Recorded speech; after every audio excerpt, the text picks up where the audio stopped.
Exhaustion setting in as healthcare workers battle a fourth COVID wave in a relentless pandemic. We were trying to do our best, but something has to give. Florida topping 3 million cases, the third state to do so. Jesse Jackson and his wife hospitalized after testing positive for COVID-19. The Reverend vaccinated back in January. Meanwhile, ICU beds filling fast, 5 states within 10% of reaching capacity. Mississippi experiencing the most hospitalizations since the start of the pandemic. State health officials ordering people to home isolate on first knowledge of infection with COVID-19. Failure to do so could result in a $500 fine or even 6 months behind bars. Mississippi is only second to Alabama for lowest inoculation rates. For many on the front lines of this pandemic, their patience is wearing thin. It's especially hard right now because you look at it and you say, this is preventable. But vaccine hesitancy there runs deep, even at the recommendation of former President Trump at a rally Saturday.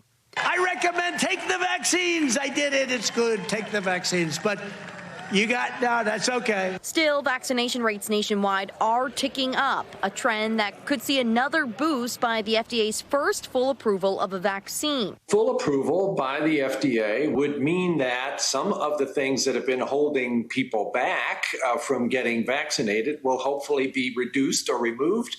A rare glimmer of hope in an unforgiving pandemic. Emily Ikeda, NBC News. All right, so more. Wait, I gotta say that Trump. I mean, the more you hear the Trump, it's like he goes, take the vaccine. Yeah, it's freedom. Good. I took it, and then he hears booze. He goes, oh, freedom. Okay, all right, well, whatever. It's Frankenstein. It's just.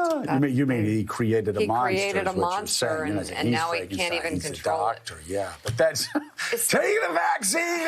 All right, freedom. Okay, never Listen, mind. more on Florida. Orlando is urging residents to reduce their use of water because of a shortage of liquid oxygen used to purify water that is needed for COVID patients.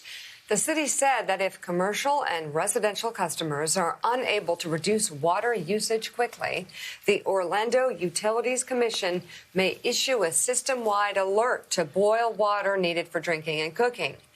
You see where we're at here? Officials said if reductions are not made soon, a wide alert may be issued within a week.